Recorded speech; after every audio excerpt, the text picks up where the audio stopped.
अस्सलाम वालेकुम व्यूअर्स, कैसे हैं आप सब लोग। उम्मीद है आप सब लोग खैरियत से होंगे। आज हम आपके साथ बहुत ही मज़ेदार सी रसमलाई की रेसिपी शेयर कर रहे हैं जो हम शान के रसमलाई मिक्स के पैकेट से बना रहे हैं। रेसिपी जो इसके पैकेट के पीछे मेंशन है हम उसी को फॉलो करेंगे, लेकिन हम आपको साथ ही टिप्स बताते जाएंगे कि किस तरह से आपको इसे फॉलो करना है। इंग्रेडिएंट्स इसके डब्बे के पीछे लिखे हुए हैं, बिल्कुल सेम यही इसी क्वांटिटी में हम इंग्रेडिएंट्स लेंगे। इसमें अंडा, घी और दूध और बटर शामिल है।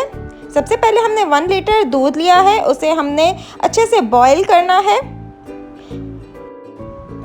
अगर हम अच्छे से दूध को बॉईल नहीं करेंगे और ठंडे दूध में रसमलाई की बॉल्स बना के डाल देंगे तो वो बिखर जाएंगी। बहुत सारे लोगों को यही कंप्लेन होती है कि हम जब भी डब्बे को इंस्ट्रक्शंस भी फॉलो करके बनाते हैं तो हमारी रसमलाई वैसी क्यों नहीं बनती। तो मैं आपको छोटी छोटी जो बातें बता रही हूँ उसका आप ज़रूर ध्यान रखें। इसके बाद हमने हाफ़ कप इसमें चीनी डाली है। हाफ़ कप चीनी बिल्कुल परफेक्ट रहती है, ये रेशियो बिल्कुल सही रहता है मिठास के लिए। और 2 कप पानी डाला है और उसे हमने अच्छे से बॉईल कर लेना है। इसके बाद रसमलाई के पैकेट के अंदर जो पाउडर है वो हम लेंगे और इसको हम गूंद लेंगे। किस तरह से हमें इसे नीट करना है कि इसमें हमें एक फेंटा हुआ अंडा शामिल करना है।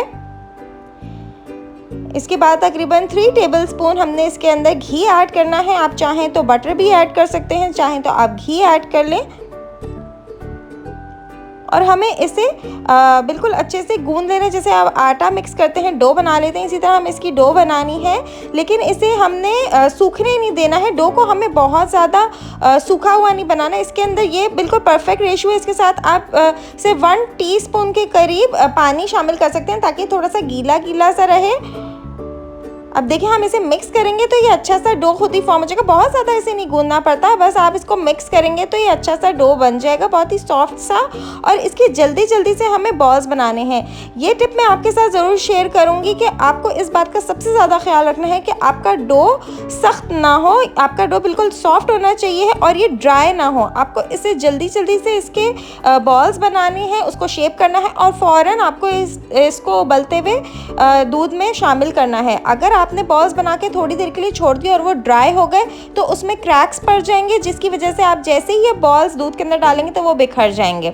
तो आपको ये कोशिश करनी है कि बिल्कुल स्मूथ आपके बॉल्स बिल्कुल स्मूथ बने, बिल्कुल स्मूथ शेप हो। उसके लिए आपको जल्दी जल्दी से इसके बॉल्स बनाने हैं। इसको इसी तरह शेप करना है। तकरीबन 12 से 14 इसके बॉल्स बन जाएंगे। इस पैकेट से दरमियाने जो रसमलाई का साइज़ होता है उस साइज़ के सारे बॉल्स हमने रेडी कर लिए हैं। अब हमने इसे दूध के अंदर डाल दिया है। ये जितने साइज़ के हमने बॉल्स बनाए हैं ये तकरीबन इससे 3 या 4 गुना ज़्यादा फूल जाएंगे और बड़े हो जाएंगे। थोड़ी ही देर में आप देखेंगे कि बॉल्स अच्छे से सारा का सारा दूध जो है वो सोक करना शुरू कर देंगे और बहुत ही ज़्यादा फूल के फ्लफ़ी हो जाएंगे, बहुत बड़े हो जाएंगे अपने साइज़ से। इसके बाद अब हमने बहुत ही ज़्यादा ध्यान से एक स्ट्रेट स्पैचुला से रसमलाई को बार बार टर्न करना है इसके कॉर्नर से, ताकि दोनों साइड से रसमलाई इवनली फूल जाए और दोनों साइड से पक जाए। इस तरह से हम इसको एक एक बॉल को टर्न करते जाएंगे। थोड़ा थोड़ा सा स्पैचुला आप इसके ऊपर लगाएं, ये इसको टर्न करते जाएं एक एक बॉल को। 2 से 3 मिनट आप इसे पकाएंगे और उसके बाद ये बिल्कुल रेडी हो जाएंगी। मज़ेदार रसमलाई तैयार है। अगर आपको हमारी रेसिपीज़ पसंद आ रही हैं तो लाइक, शेयर और सब्सक्राइब करना बिल्कुल ना भूलिएगा। अल्लाह हाफिज़।